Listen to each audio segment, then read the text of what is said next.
the public and the private domains. And there is a lot of literature that has come out in the last few years, which demonstrates that this distinction between the public and the private came to be reconstituted in India in very different ways. So, for general clarity of my presentation and probably an argument that I'm going to suggest at the end, let me organize this presentation in terms of three units. One is the significance of the public-private continuum or public-private axis in broad political philosophy literature. And then secondly, go into how the nationalist movement in India, reacting against colonial rule, began to reconstruct this distinction, and they found problem with the received tradition of public and the private. And the last part, I'm going to go into how the post-colonial politics in India confronts this problem head-on, and we have not been able to resolve the problem or use a big word, conundrum, as yet. So there are three parts to my presentation. The first one, a certain clarity about the public-private axis as far as our understanding of politics goes. There are 4 points that I just want to flag off here. The first one is when we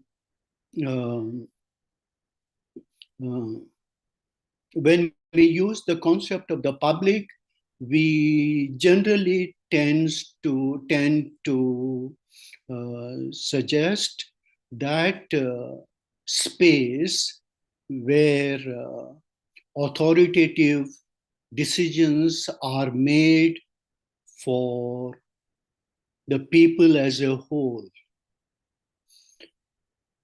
And I will come to this problem of the space of the public. The private is where public authority or these authoritative injunctions and institutions have no right to intervene, and the persons concerned make their own decisions. Broadly, this is the distinction. But there has been a dispute about where to draw the line between the public and the private in the Western discourse. Besides, there is much dispute about what constitutes the public in Western thought. However, there is no doubt that something that we called public today is closely associated with the rise of the modern. The public became the space where people dissociated from their ties to their family, to their estate, and appeared as qua people and registered their collective agency, dissociating themselves from all their umbilical cords to the private, to the sectarian, to the familial, etc. Although the concept public and private came to be formulated reflectively much more in the 19th century, we already find in liberal thought, particularly from John Locke onwards, this distinction coming up in a very strong way. And in Locke, it became quite central in some of the writings of Locke, particularly in his essay on toleration. There were other major scholars like Tocqueville, the one who wrote in the early part of the 19th century the narrative of American democracy, and John Stuart Mill, particularly in his book on liberty, formulated this idea of the public and the private quite centrally. What was the problem about? If we look at the work of Locke, Locke was confronted with great deal of religious conflicts during his time. There were disputes, religious disputes that were threatening to wreck the emerging public. So Locke argued that religion as a belief system and disposition is deeply personal. It cannot be directed through politics, and even if politics tries to direct religion,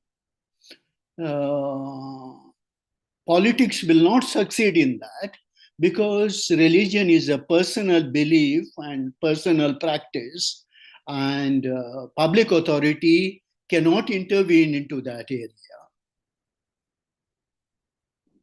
Therefore, the private is not available to the public. Lockean argument, therefore, called for toleration of the private through a system of rights. Even today, we find echoes of that argument when people say religion is a private affair and should not poke its nose in the public, as the private should be left free to fend for itself. I often find people telling me this particular argument, which has its strong formulation in the thought of John Locke. The distinction between the public and the private has been crucial in organizing processes of production and reproduction, in assigning social agents, in the idea of civil society and politics. And scholarship, particularly in the West, has interjected this distinction with other concepts. Initially, when the concept of the public and the private were formed, the concept of the private included family and occupations, because occupations were chosen by people by themselves. Occupations led to the rise of industry, and therefore the industrialists were free to employ people, and people were free to choose the kinds of jobs they would like to seek. Therefore, the zone of the private included also initially the processes of production. Soon, people began to argue, particularly Tocqueville in his book on American democracy, that something called civil society or civil associations are very significant to control and regulate public power. Otherwise, public power is likely to become authoritarian, And civil associations perform the cushioning role wherein public authority cannot actually cross its own boundaries. And therefore, you can see there are now fourfold distinctions that are coming up in the axis called private and public. That is family, then there is industry, then there is civil society, and last, the state.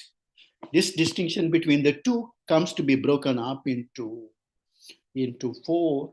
And in India, people like Professor Partha Chatterjee have argued that there is something called political society, which he interjects between democracy and the state. Anyway, now this distinction, this public-private distinction, has been challenged for a number of reasons. But let me give you a slide of one reason why it is challenged. Once you begin to make this distinction between public and private and assign family and reproduction of the family, things like care within the precincts of the private, then the responsibility of child rearing, care, and family welfare fell on women, while men controlled production. It is men who formed opinions and therefore were active in civil society and decided public affairs. And women had very little role to play. Now remember, when you think about women enfranchisement in most of the West, so late, it has something to do very deeply with this distinction between the public and the private. Therefore, women in general, everywhere, have challenged this distinction between the public and the private. Feminist thought has rebelled against it from early on, from the 19th century, that this distinction masks, they argue, domination and power, wherein men's authority over women comes to be reproduced. And that argument has been reiterated by women in India as well. And the slogan has been that the private needs to be opened up, and power relations and domination in the private domain needs to be curbed in order that women themselves can achieve the best in their lives. This is a broad sketch. There is a lot of complex discussions that are there, but I hope you have had an idea what I mean when I talk about the public-private axis. Now, this axis, this notion, almost like which became an axiom, that there is something called the public, there is something called the private, became very important in asserting colonial rule in India. And often we don't give a thought to that. Therefore, I just want to throw up 3 or 4 points here in this regard. This is my second part. Today, we are familiar with the argument that colonial modernity affected not merely the economy of India, but the wider domain of public life, ways of life, and modes of knowing. There is a great deal of scholarly work in this area. In when I was just typing out this lecture, I was just thinking of the work of people like Sudipto Kaviraj, Professor Sudipto Kaviraj, and Partha Chatterjee, and they have explored this issue, how colonial modernity affected the entire gamut of the life of the colonized, and not merely the economy. But the British themselves employed resources available to them from the conceptual domain of public private to politically advance their own project. Um, I'm sure that as students of politics, you would agree that often concepts and conceptual resources become tools in the hands of the rulers to pursue their own project in their own way. And the colonial rulers in India employed this public-private axis almost like an axiom to argue that they do not want to do religious reforms because religion in India is private and public power should not interfere into the private affairs of people. And those of you who have read the writings on untouchability, um, or on caste inequalities would know that numerous pleas that lower castes make to the British to bring about reforms were not heeded by the British, giving this argument that, look here, caste and issues of untouchability are religious matters in India, and we would not like to interfere into that. And similar kind of arguments we find being offered in terms of other religions. This is not merely with regard to Hinduism. For example, when the Mohammedan law came to be drawn up in 1937, similar arguments are in place.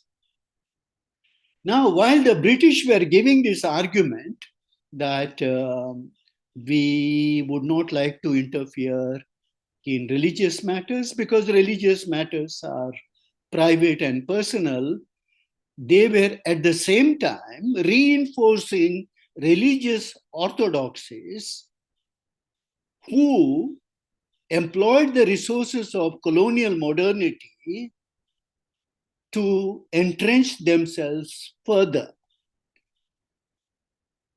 Often we actually do not give adequate attention that the British strengthened religious authority in India and that authority over the believers enormously.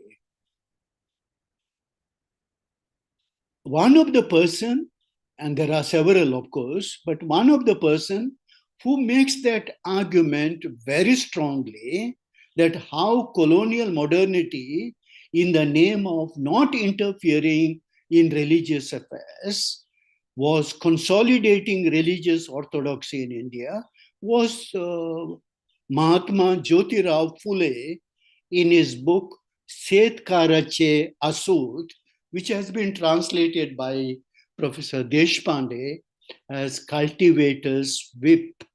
Some of you might have read it, but if you have not done, I request you to read this great text where Mahatma Phule builds up that particular argument. Now, confronted with this issue, how did those people who consider themselves nationalists respond to the public-private distinction? There are three responses we find broadly.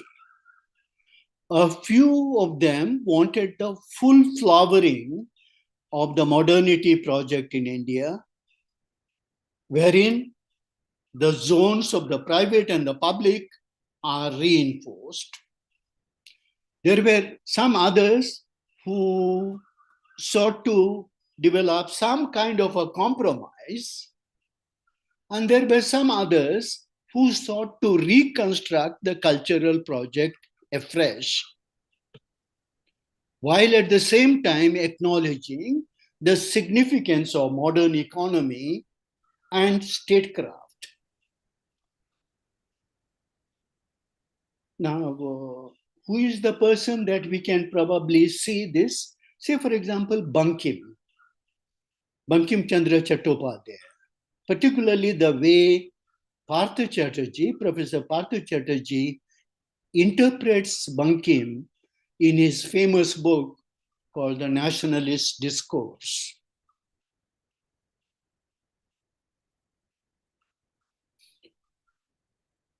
At the same time, we need to notice that although the public and the private came to be responded by colonial rulers and the nationalist public in different ways, there was something called the public-private fault line was getting formed in India, but in a highly twisted way.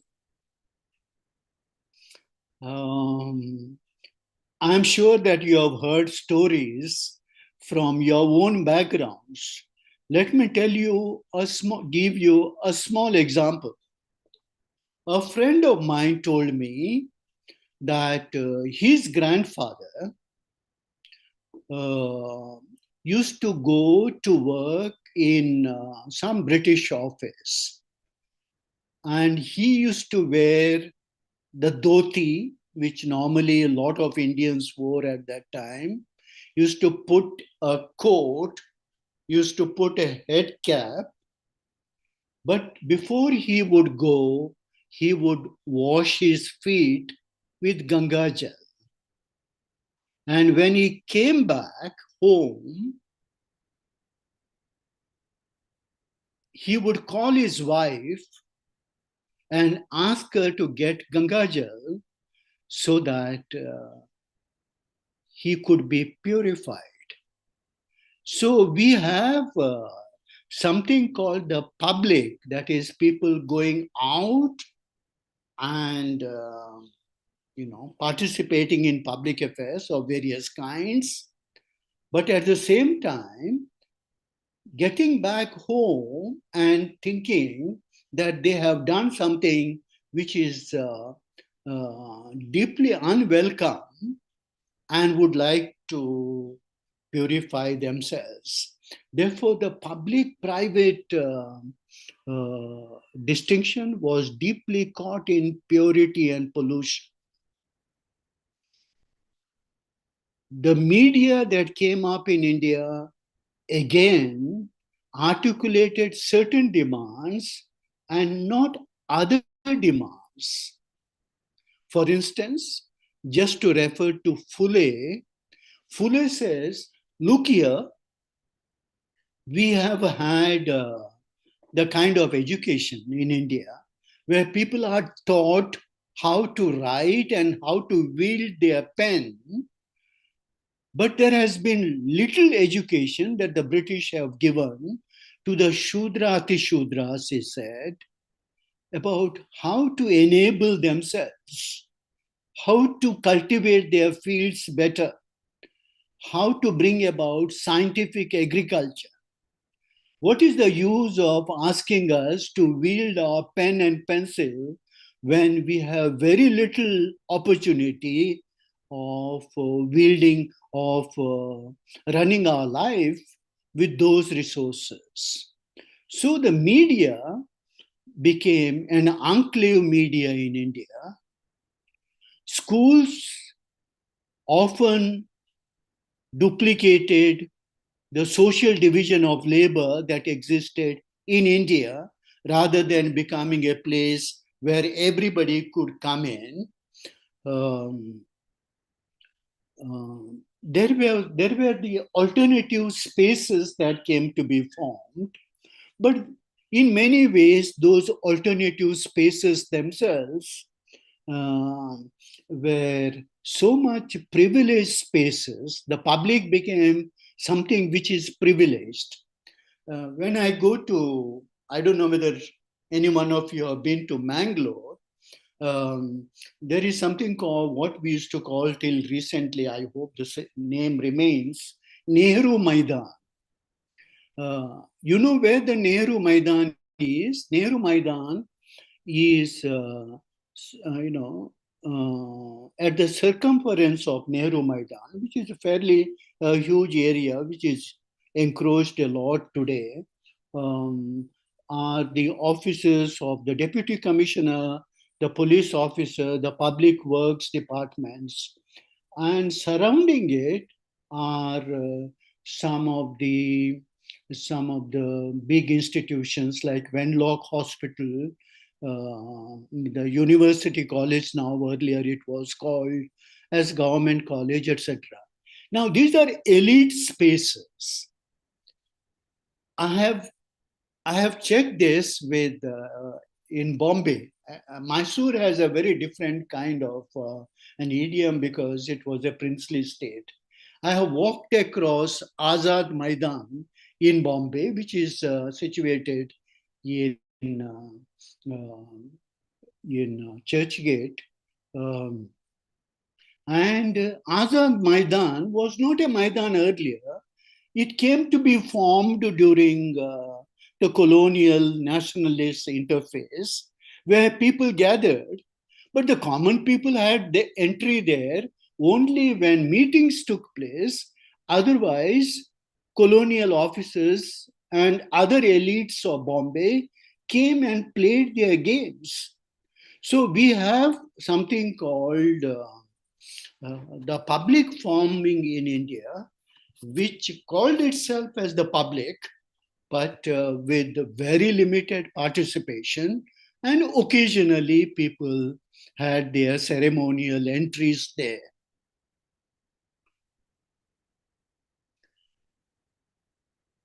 While the nationalist movement in India, across the board, contested colonial modernity, it is not easy to contest the public private distinction. Therefore, it often took recourse to the very resources that colonial modernity had thrown up. Sometimes they spoke about alternatives, but often alternatives mirrored the tracks thrown open by colonial modernity itself. Therefore, even when they imagine alternatives, the imagination of the alternatives substantially went in the same direction of reduplicating the, the public private divide. I feel that the one important thinker in modern India who began to contest the distinction between the public and private as received by the nationalist movement was Gandhi. He thought differently. There were others who thought about it a little differently, but Gandhi definitely thought about it and tried to challenge it. Today we have very interesting work done by people like uh, mm, Uday Singh, Uday Singh Mehta, um, which shows that Gandhi made certain very, very private institutions like friendship political. And Gandhi walked into that particular space and began to inject energy into those spaces wherein those, those spaces could become creative.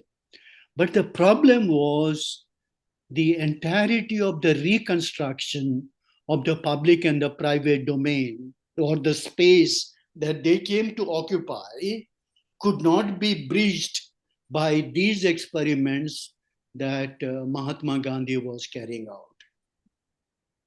Let me come to my third part. How does post-colonial India responded to this issue?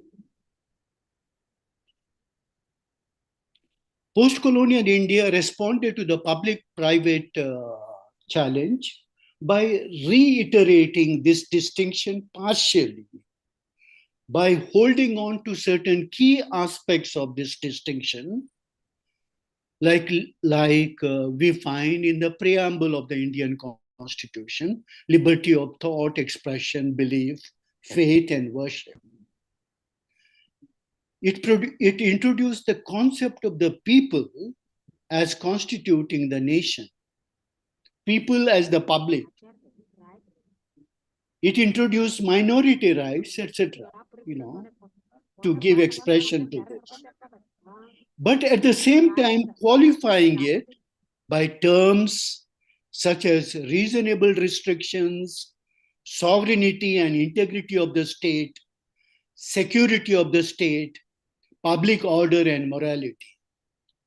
Equality of provisions, where citizens enter the public as equals. Equality provisions were qualified by preferential considerations, reassertion of the idea of fraternity, etc. So you can see that post-colonial India, particularly when it was drawing up its constitutional law, was not wholly comfortable with the received distinction between the public and the private, and they tried to hem it in through number of qualifiers.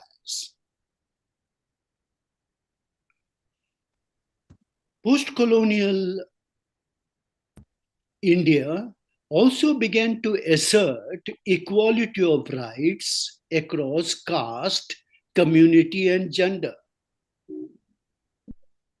But caste, community, and gender relations in India were social relations whose reason did not subscribe to the distinction between the public and the private.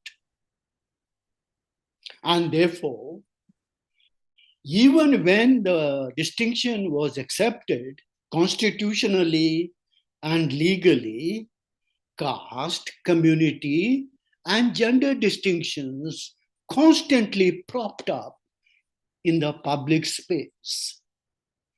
And you can see this particular challenge quite early on when the Constituent Assembly, or the first parliament in India, was discussing, or Constituent Assembly and first parliament of India, was discussing the Uniform Civil Code.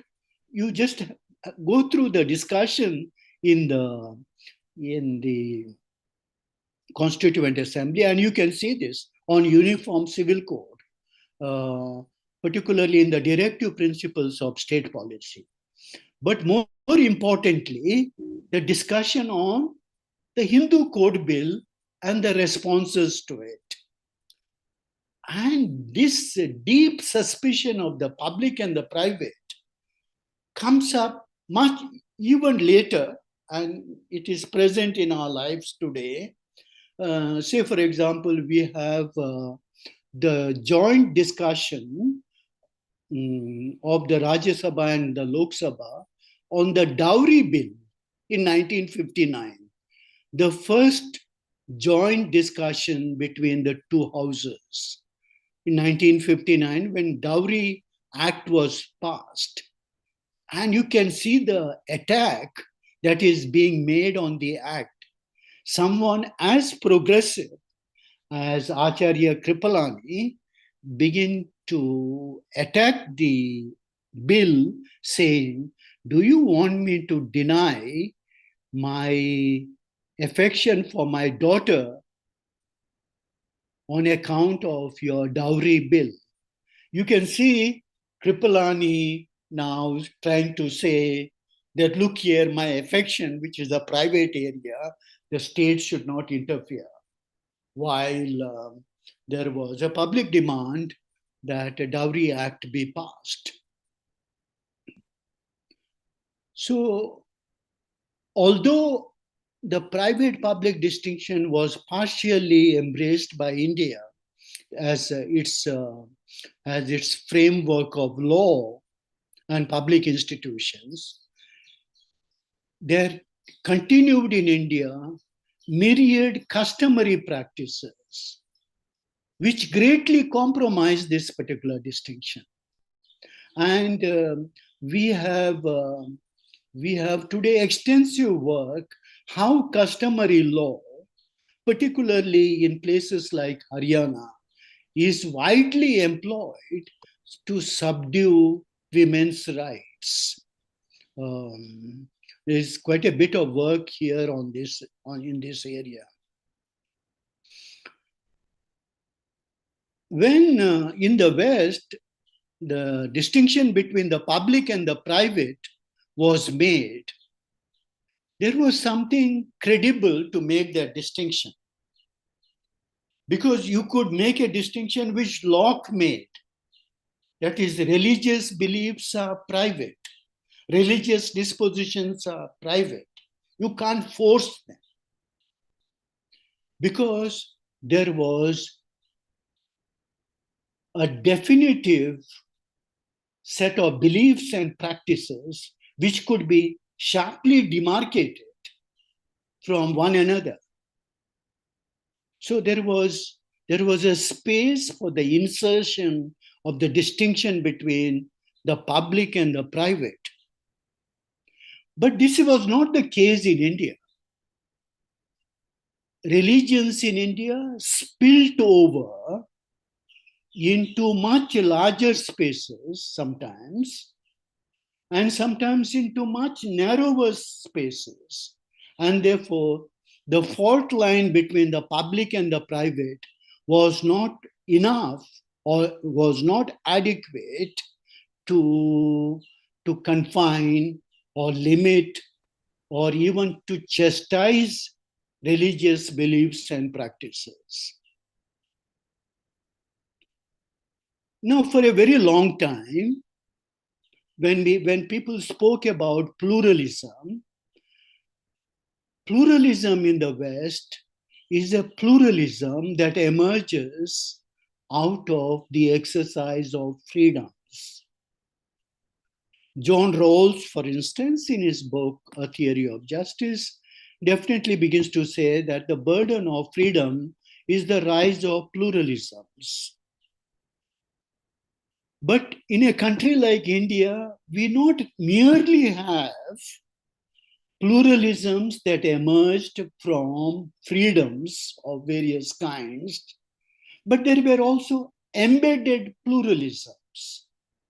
And when you have embedded pluralisms expressing themselves in their own distinctive ways, then it is very difficult to confine them.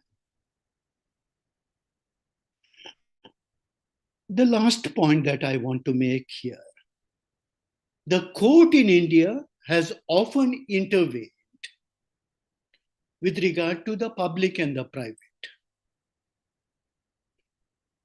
And some of you might have read the recent judgments of the court on the right to privacy, to the right to speech, etc.